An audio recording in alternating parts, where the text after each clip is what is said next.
of a kind of constant devotional practice to what it is to be alive, uninterested in the spoils of false belonging, and moving with a kind of wholesome intent that is just to be and yet being reviled.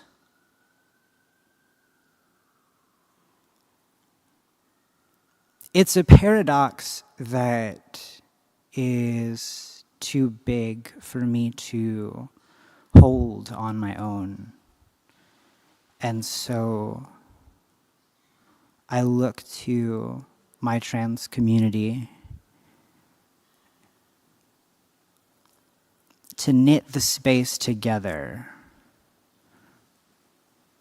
between moving in a way that has no interest other than that of authenticity, and somehow being made a target for that. It doesn't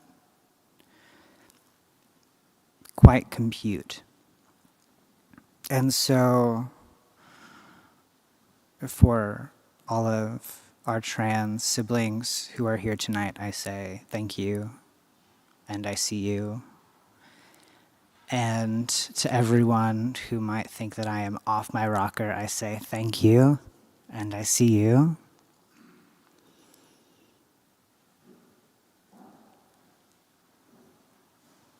And for all of the pain that causes me to break and open and rise and fall and expand in this kind of profound process of choosing authenticity over comfort, I too say thank you.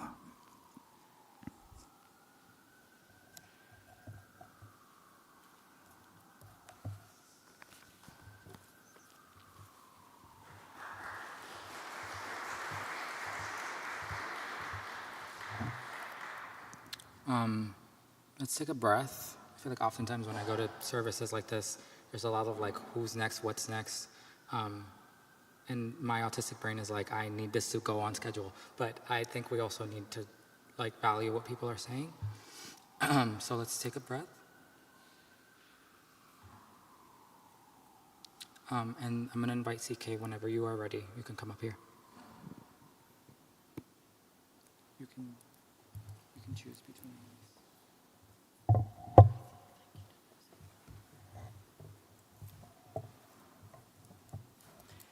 Hey everyone, I'm CK. My pronouns are they, them. Thank you, Daniel Jose, for putting this together this evening, and thank you all for being here. I wrote a piece of poetry from the perspective of visibility, and I feel that's important now more than ever, and I've named it Sacred Trans. Visibility does not equate to inclusivity, the I, the me, the we you see. A soul first who quenches their thirst for freedom within. It's not a sin, where did we begin? Built in the image and likeness into this mess, where there is beauty all around, can you feel beyond the sound? Feel a rapture within this antiquated fracture, the game of political power, not our true nature of ever essence. Our lights in the shadow of darkness. No human is less than, no man more than. Hiding behind words and actions, not considering the impact on large fractions of a community who bear witness to more than you can see. Free as a phoenix rising from the ashes, navigating hateful lashes. Our dream of equality, not playing into fascist clashes. We will not abide with trans genocide. Hate mutating, fear transmuting. Hope and trust for a better future. Suture hates unloved wounds as our loving hearts beat. We strive, we're alive, present, existing, finding meaning in this window of being, not less than anyone else, rewriting history on the shelf. Diversity, equality, and inclusion more than buzzwords. Tick boxes, while our hearts tick with our sense of being, our inner knowing growing, not stunted, not shunted by some human shadows unhunted.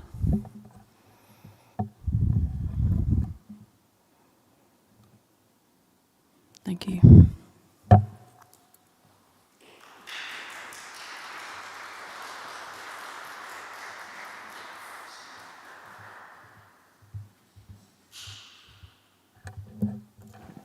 Thank you for sharing that. I really want to thank the folks who offered themselves to share something. It's vulnerable to be up here and talk about your lived experience. And so let's take another breath and honor that. I want to call up Romy whenever you are ready to share.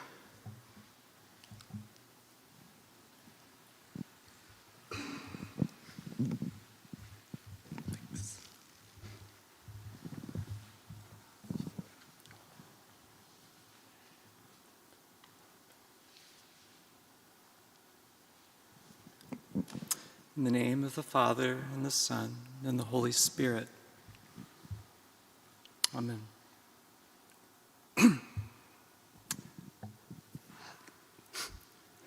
Hello, sweet siblings in Christ and beyond that as well.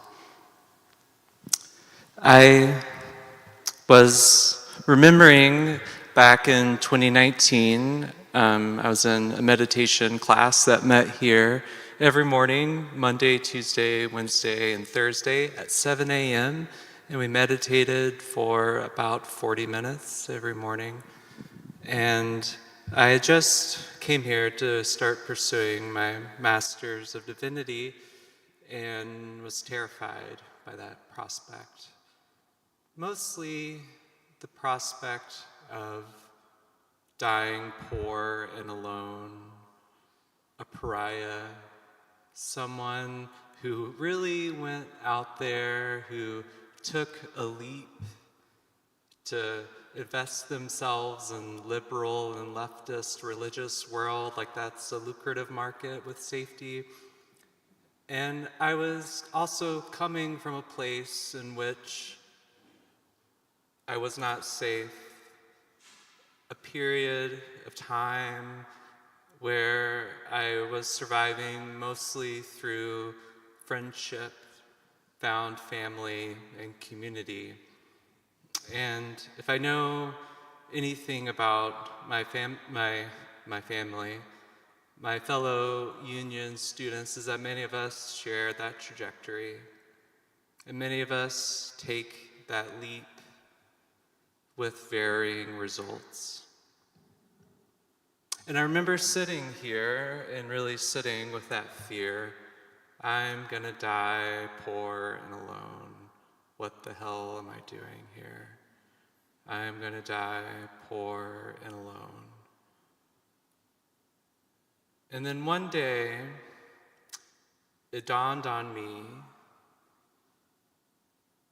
that every day in our world, millions of people, thousands of people die poor and alone, and God loves them the most.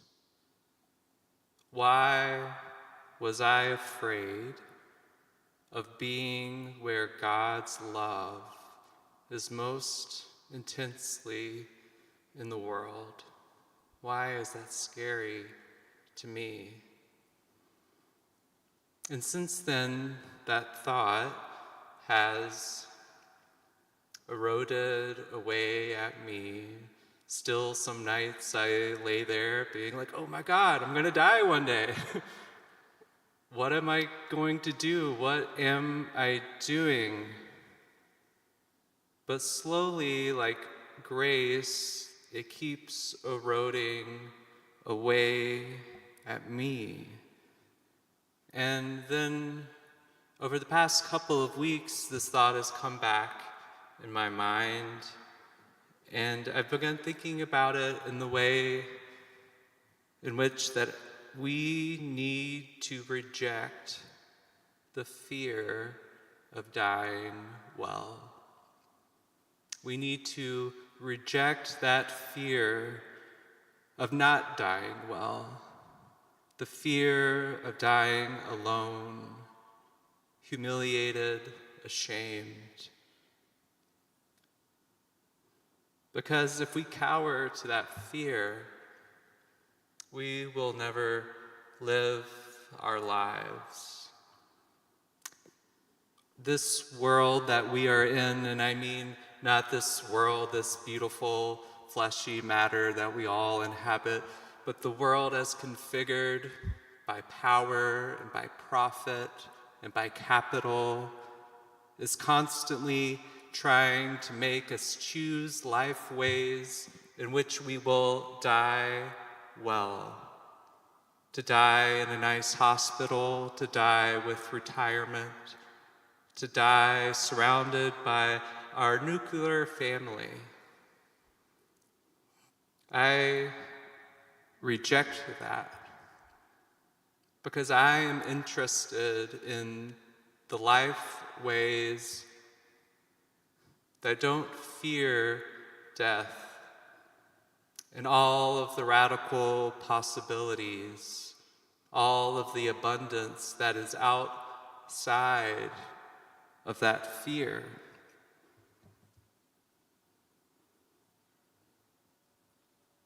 We must, I think, embrace death. Embrace that there is more to life than death. We have to, what I feel in my heart, embrace grace. We must embrace that we live in a world that denies us to feel grace, the grace that emanates from our bodies, the grace guiding us to who God created us to be. And I have faith in that grace, and I've experienced it in moments of euphoria, in moments of joy and community, in sadness, in remembrance of all who we have lost, who also rejected that fear of not dying well. I have faith in this grace that is deeply, deeply buried in each of us, deeply buried in this world, a faith in a grace that is abundant and obvious as waking up in the morning and remembering who you are.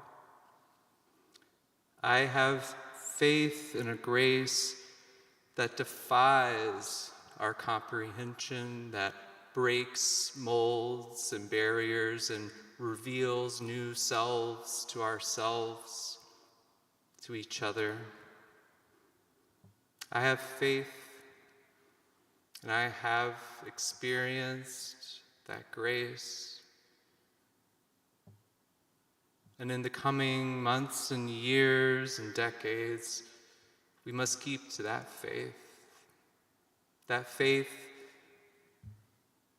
that cannot be taken away by powers and principalities, because we deny their death and we deny their life.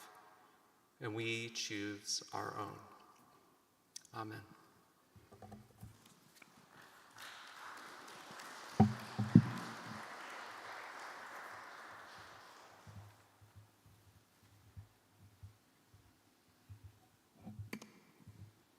Collective breath. I want to ask Maya to come up and grace us with your music. And if the team can help me help her.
Thank you.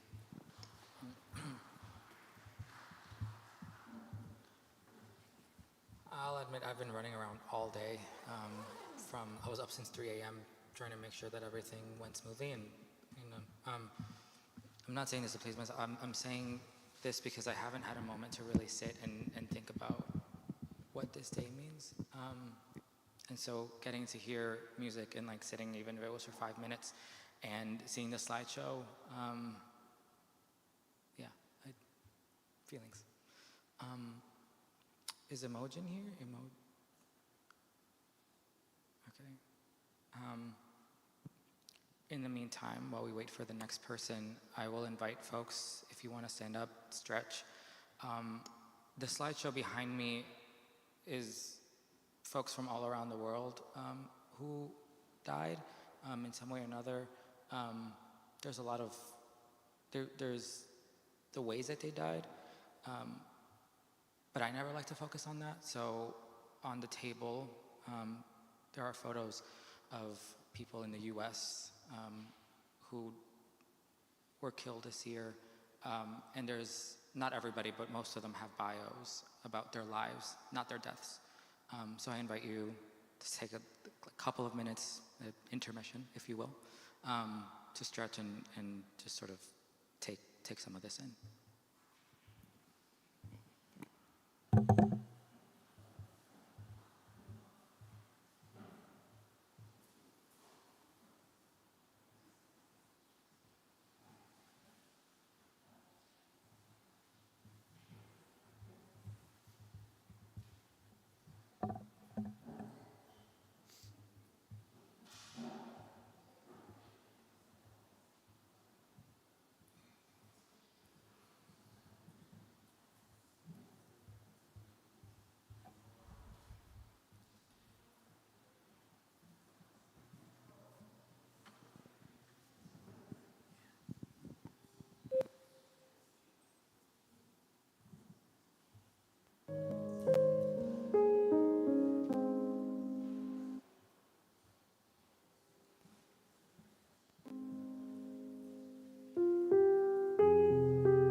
Beat Broadway is back. The Great Gatsby is a glamorous, glitzy Broadway extravaganza that explodes with life and energy.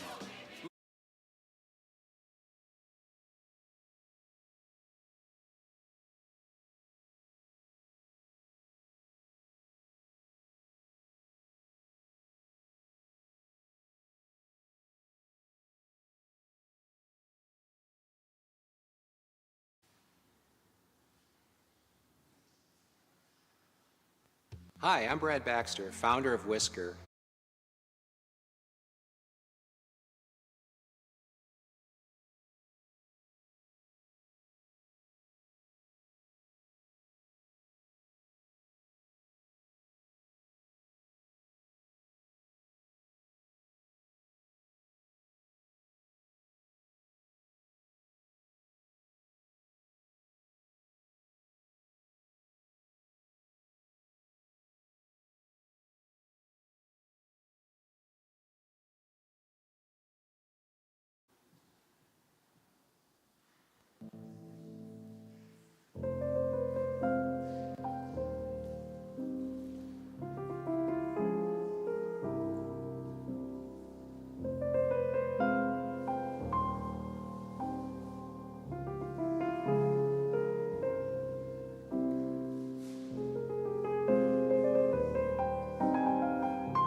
We're back, sort of. I'm going to invite Ollie to come up and share a few words. Yeah, I have nothing else to say. You can come up.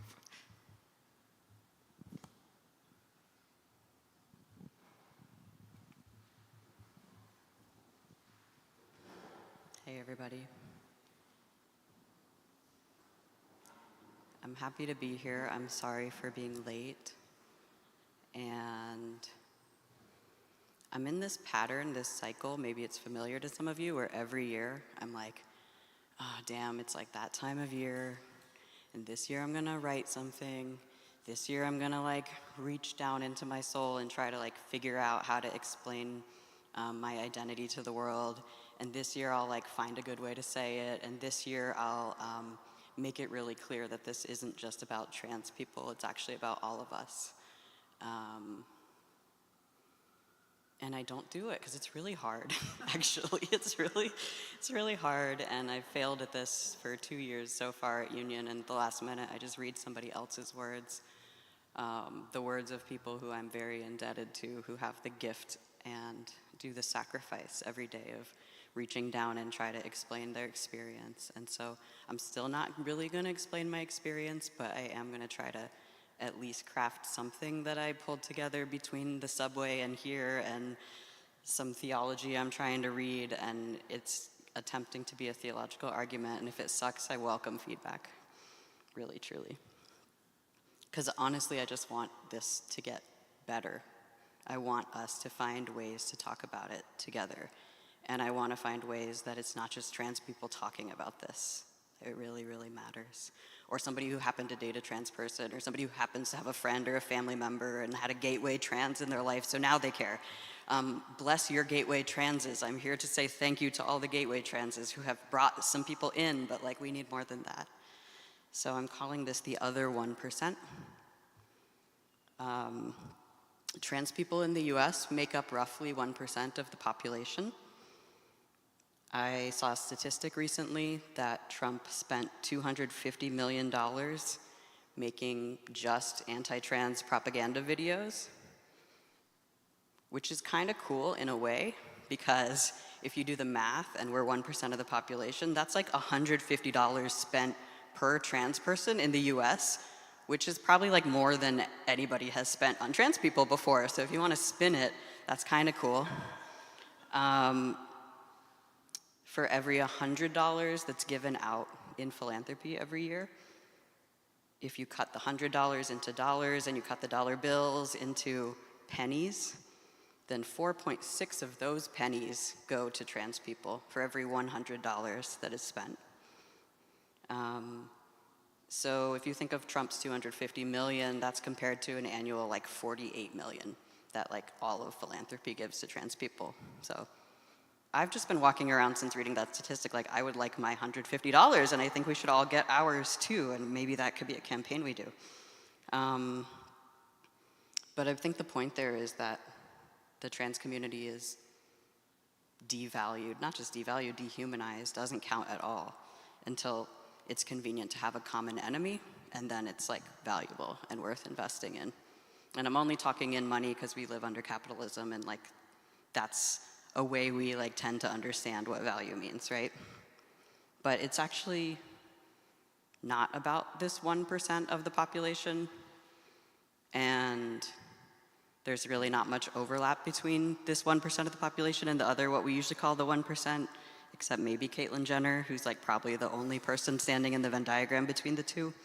But it's like the rhetoric is, we talk about pronouns, or we talk about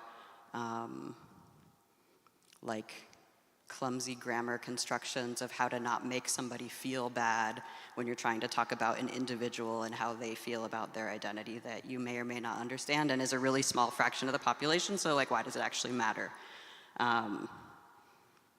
Is it about bathrooms? Is it about the shape and size of the skin formation of the person in the stall next to you? Is that really what it's about? Is it about a fringe population with some kind of mental health disorder that maybe you care about because you're a benevolent, benign person? rooted in morality? Is it about converting children? Is it about women's sports? I wish the world cared about women's sports. I wish. I don't really think it's about that. Maybe it is. Shout out to the New York Liberty. Bathrooms matter. I will quote Alok here, who says, "When we speak about restrooms, we talk as if gender ends on the sign outside the door." But I learned intimately how gender segregated restrooms are here to actually create gender itself. The boys' restroom was where my classmates peered over one another's urinals to look at each other's dicks. It was where they talked about the girls they want to fuck. It was where they came to have private conversations, to fight, to tease, to compare. I didn't go into the boys' restroom because I hated being gendered. I wanted to pee without having my body surveilled, compared, categorized. It's not misgendering that's the problem, it's gendering. I'll say that again. It's not misgendering that's the problem, it's gendering. So these policies that we're talking about, they might seem niche, but we have to talk about religion, especially in a seminary context. I think it's our duty, and I'm still learning about religion. I'm still learning how to try to talk about religion. I will lean on Max Strassfield here, who's a scholar and author who writes about transing religion and what that would look like to trans religion. They write about the Mississippi HB 1523 anti-trans bill about bathrooms, where that bill was written specifically to protect a religious belief in the gender binary. Science and religion are like intertwined and braided together and put into this knot that's impossible to untangle that supports that. And it conspires together to make the binary seem like a natural law or perhaps even something divinely ordained. And that's dangerous, right? When we talk about these things being divinely ordained, it's harder to pull apart that knot. It becomes truth. Max says, when your cosmology is cisgender by default, it precludes trans existence. So we have to look at our cosmology. Do we have a cisgender cosmology? If we haven't examined it, yeah, probably we do. I'll quote Joy Layden, who writes, "The question of what aspects of humanity reflect our kinship with our bodies and our bodiless creator." She says, "This is at the heart of what I now recognize as a personal version of trans theology. Not because it's a question specific to transgender people, but because being transgender forced me to search for aspects of my own humanity that weren't dependent on my body or the meanings others gave it. To me, whether or not we are transgender, we engage in trans theology. Whenever we try to look past sex and gender, bodies and binaries, to understand what in humanity reflects the image of God." So what I want to ask is, can we collectively trans as a verb? What would that look like? Can we trans our own cosmologies? Can we unpack how bodies and the ideas of bodies are formed through these collectives of what bodily attributes should be and determined by the powers that be? Can we describe how we could imagine alternate modes of spirituality and religion that don't create these binaries and these arbitrary separations and divides or clusters of characterizations that are labeled and created? If I could ask for one thing during Trans Awareness Week, it's a rebrand. I would love for it to be Cis Self-Awareness Week instead of Trans Awareness Week. I would ask, if you are not trans, please investigate your own theology. Please investigate the way your own body is restricted, punished, and policed. Trans Awareness Week is not about 1% of the population. This week is about how humans are. It's about who we're attracted to. It's about our fear of our own attraction and how we deal with our own fear. It's about our fear of our own expression and how we deal with our own fear. It's about how we'd rather kill somebody else or ourselves than admit something to ourselves that might be scary. It's about awareness of how we separate and punish and divide in the face of those things. So I'll leave you with some questions to reflect on. If you want to, you could close your eyes and really feel into this. Like, take a breath, take a moment. See if you can feel it in your body. So taking a deep breath and feeling. What part of your own humanity isn't dependent on your body or the meanings that others give to your body? What percentage of you lives outside of an easy binary box of categorization? How do you know? What percentage of you is repressed from your own awareness and outside of your consciousness? Do you know? Do you want to know?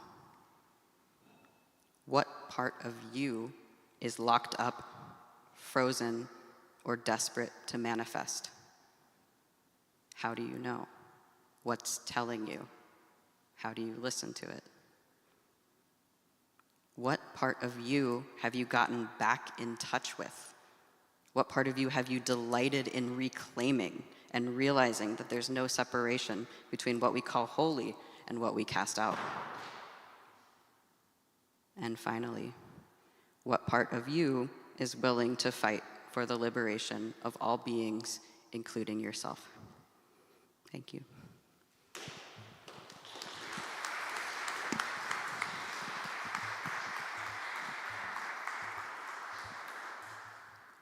Thank you. Collective breath. I have a speech after the next person, but I wanted to share a poem. I've written two for Tidor before, but I'll share one of them. I wish I had the hands of a god to take up the blood from those souls and paint her name on gold. I'd take the bruises from the corpses, bring purple back to royalty.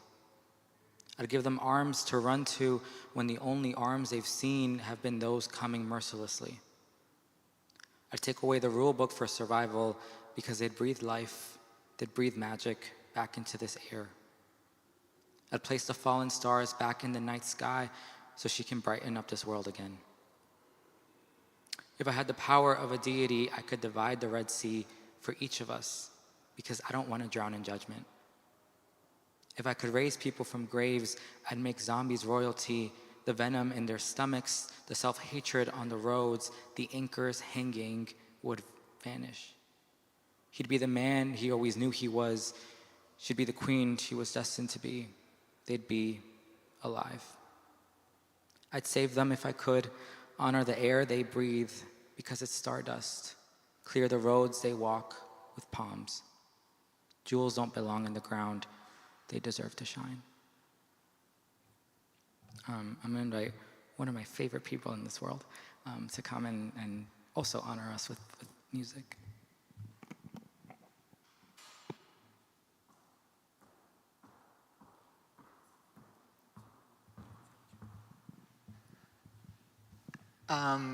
This year, I was just laughing and having a good time with my friends. We're standing outside of a restaurant, waiting for our reservation, and someone tried to stab me. And so this day of remembrance for me is about feeling joy and playing the piano. So I'm going to do that for you.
So a little something about me is that I go really hard for my friends, and getting to do this meant that I got to ask both of my soulmates, Amelia being one of them, to play, and so I'm honored, and my heart is full of joy right now. I'm gonna take a breath because I need a second, and I want a collective breath too. And I keep asking us to do that because breath is life, right? Like God breathed into the first human to make life. And so when we breathe together, we are acknowledging each other's livelihoods. So 8 years ago, I was asked to deliver a speech at the center as a youth member for Trans Day of Remembrance for the first time. At the time, I was early in my transition. I had not started hormones yet. And I lived in constant fear and invalidation from the world around me. I was actively attending a trans mass support group at Calum Lord, which is where I still get my medical care, making friends who could understand my struggles. 8 years ago, many of us lived in fear after the presidential election, worried about what our lives and safety would look like with a Trump administration.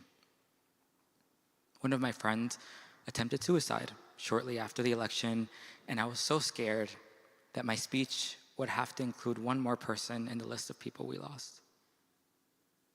I didn't think I was going to cry this early. This year, the Trevor Project crisis hotline for queer and trans youth saw an overall 700% increase in calls, texts, and chats after the election compared to prior weeks. Now, I can list more stats, but I think we could all understand the heightened anxiety that many of us are feeling, many of us trans folks are feeling about our livelihoods. That weight of responsibility to hold my community, honor our ancestors, and affirm the living is not something I take lightly. I recognize the privileges that I hold, the leadership roles that I own, and the emotions of caring for a community that is constantly under attack. I make it my life's work to provide spaces and care for my trans siblings.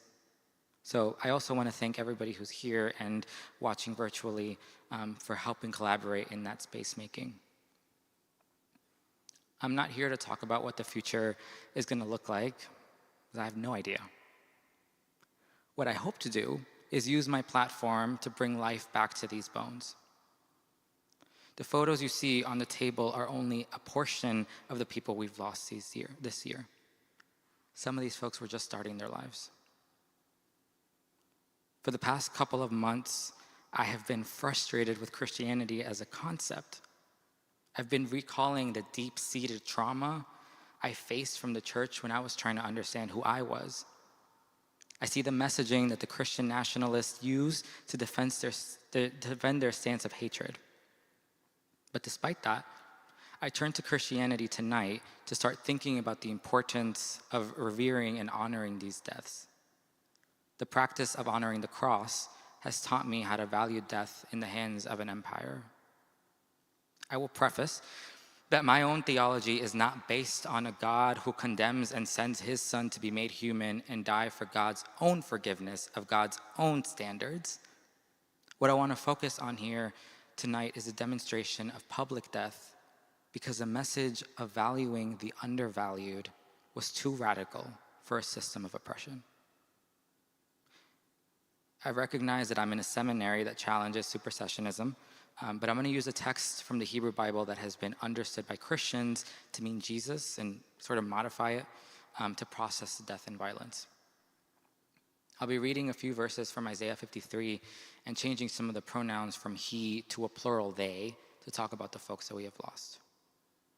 This is the word of God. Isaiah 53, verse 3-5. They were despised and rejected by others, people of suffering and acquainted with infirmity. And as those from whom others hide their faces, they were despised, and we held them of no account. Surely they bore our infirmities and carried our diseases. Yet we accounted them stricken, struck down by God, and afflicted. But they were wounded for our transgressions, crushed for our iniquities. Upon them was the punishment that made us whole, and by their bruises we are healed. Verse 8 and 9. By a perversion of justice they were taken away. Who could have imagined their future? For they were cut off from the land of the living, stricken for the transgression of the people. They made their grave with the wicked and their tomb with the rich, although they had done no violence and there was no deceit in their mouths.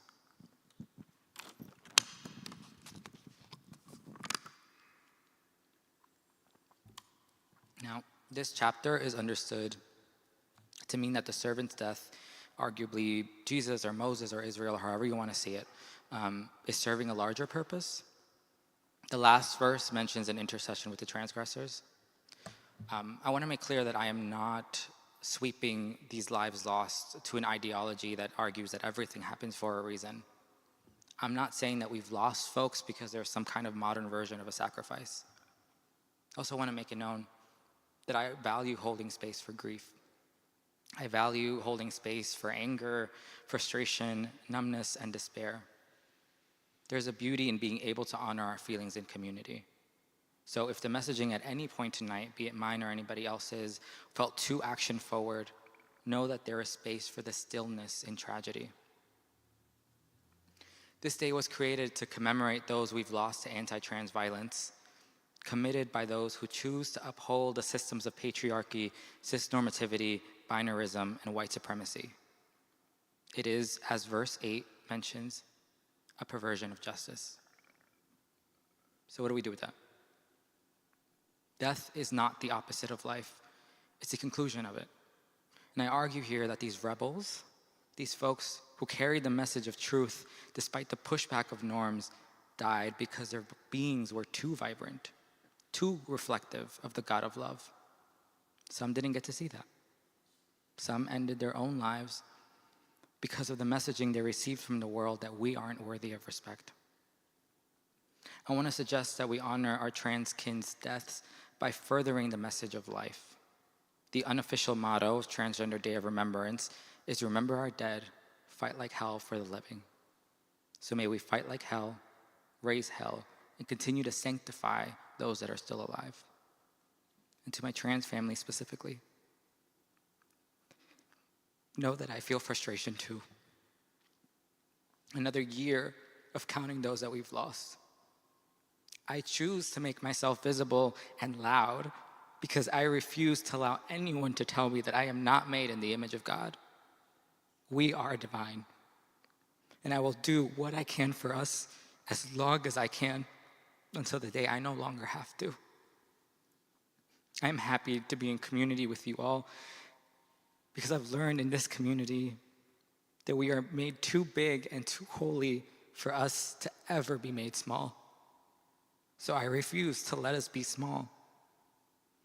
I hope to honor these folks by continuing to fight for our lives, our hearts, and our community.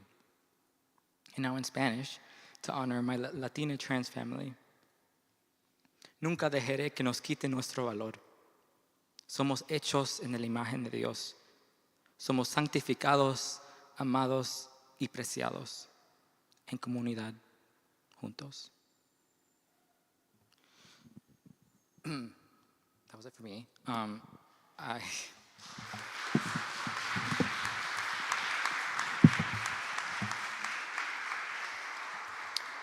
I want to call up one more person, my other soulmate, to come and bless us with more trans excellence, and this is how we'll wrap up the night.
evening.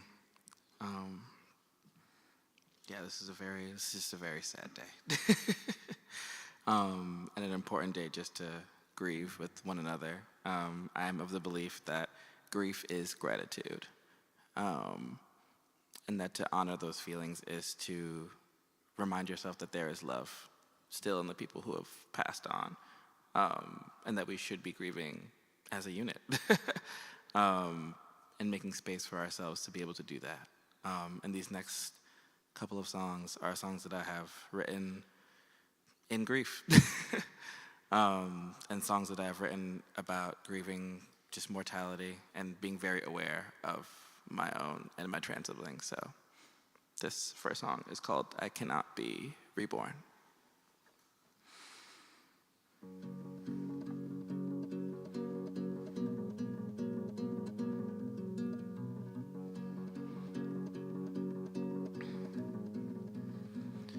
Mountains of stone, weathered by rain and hail and running water, cold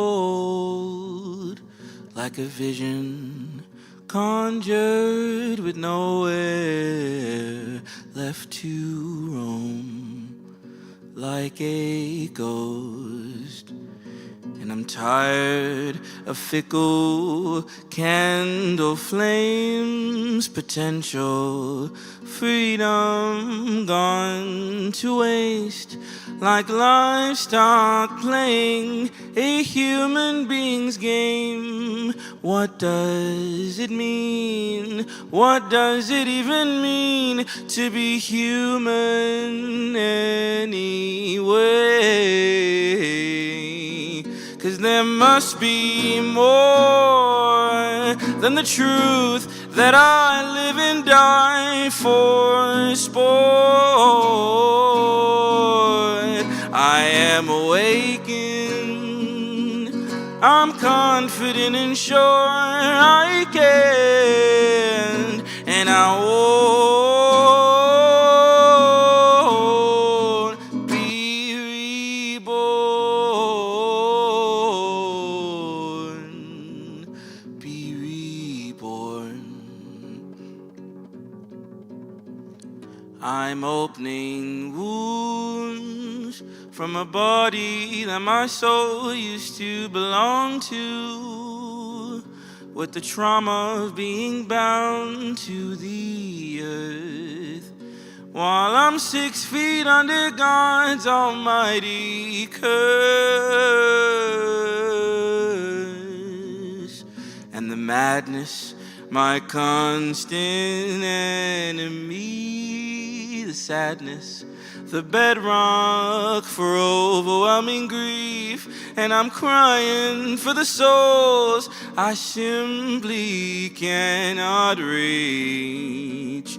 Whoa, there must be more than the truth that I live and die for sport. I am awakened, I'm confident and sure I can, and I won't be reborn. Be reborn. I won't be reborn.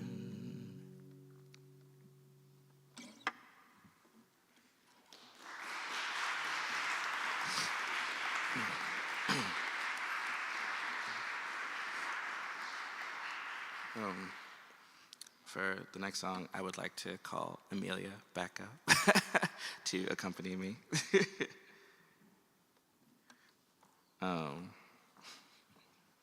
Curse.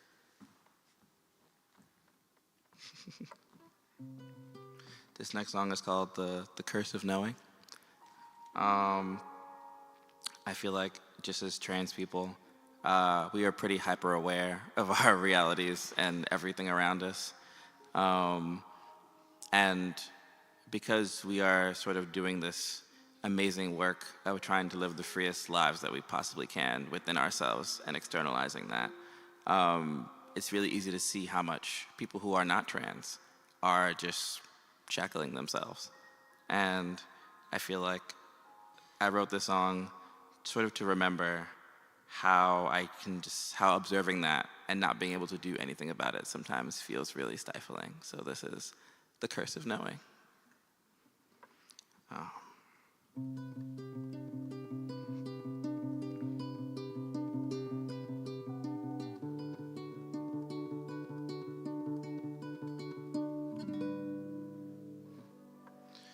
And fever, I can hardly breathe in this room.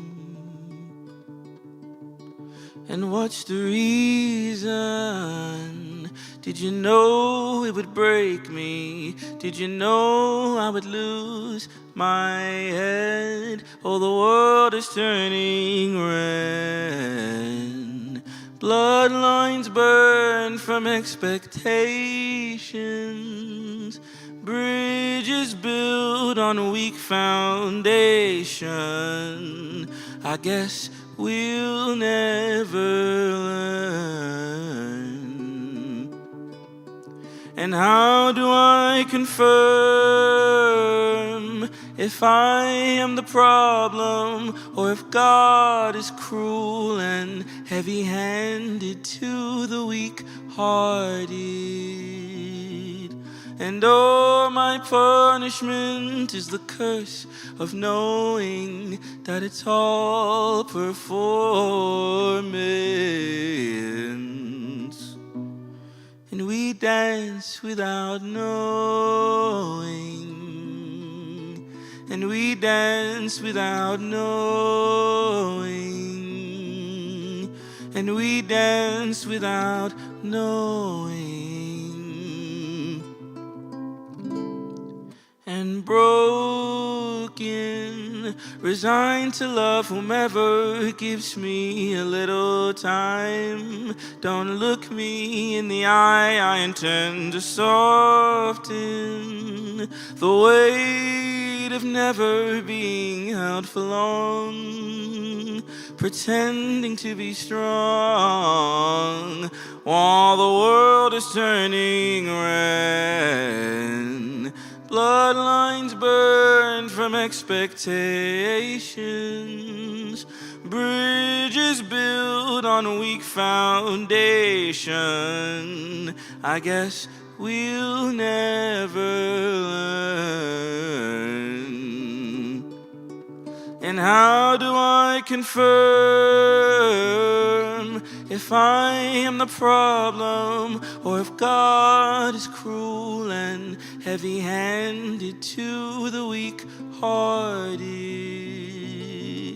And oh, my punishment is the curse of knowing that it's all performance.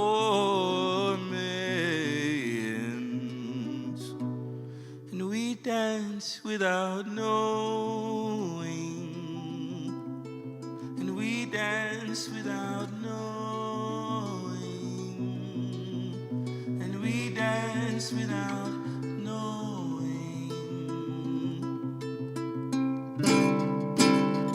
And as we trip and fall, tell yourself it's all just bad timing. And what did I do wrong? Spellbound by awkward silence. I held on a bit too long. I found love and didn't even know it. While the world is turning red, and bloodlines burn from expectations. Bridges built on a weak foundation. I guess we'll never learn that it's all performance.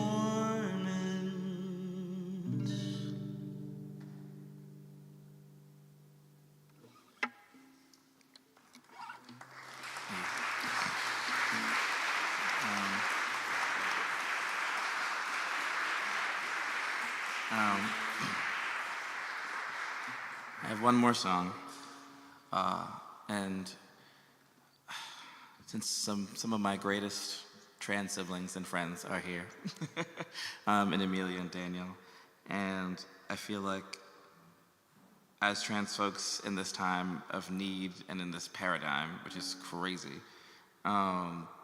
leaning on each other is really important, and leaning on each other properly is really important.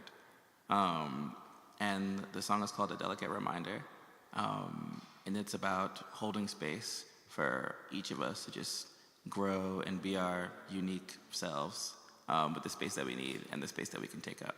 Thank you for listening.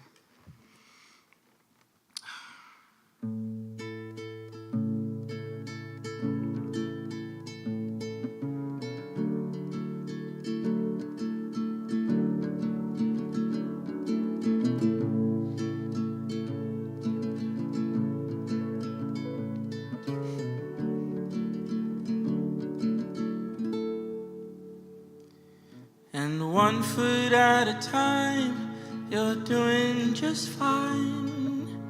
Found you by the coast, you nearly lost your mind. And I think it's astounding how you've lost your grounding again. And it happens often, and I don't wanna show up just to let you down. And I'll fail you somehow, but my days feel warmer when you are around. Nothing's forever, but let it be for now.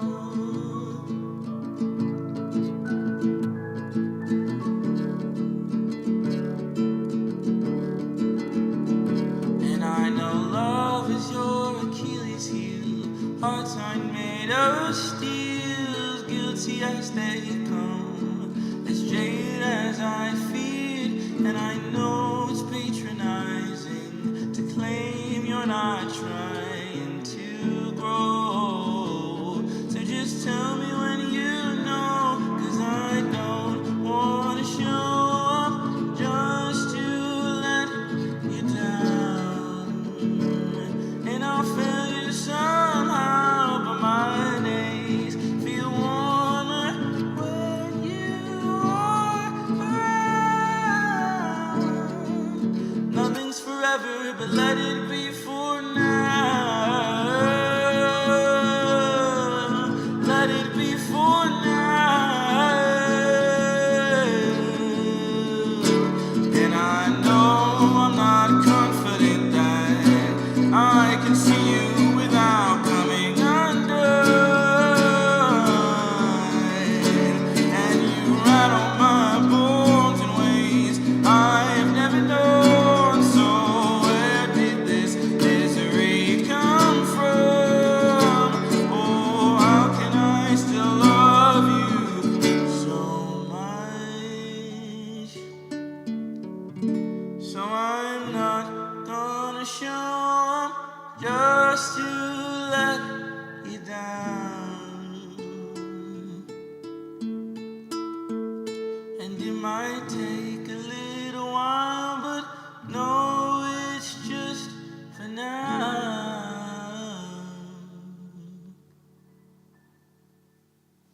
Thank you.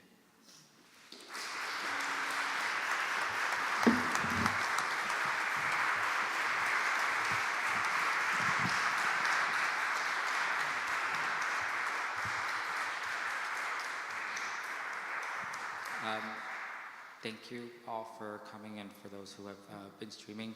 A little plug, I do things outside of here, aside from the many caucuses and the many things that I do around here. I am putting together an art showcase for trans people, trans, BIPOC, and immigrants, or first generation.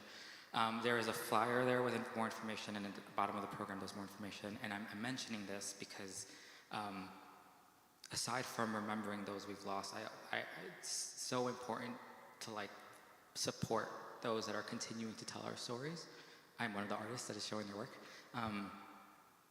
and to commemorate where we are when we're alive and not just when we die. So there's more information. If you have any questions, you can ask me. Again, thank you. Thank you all for coming here.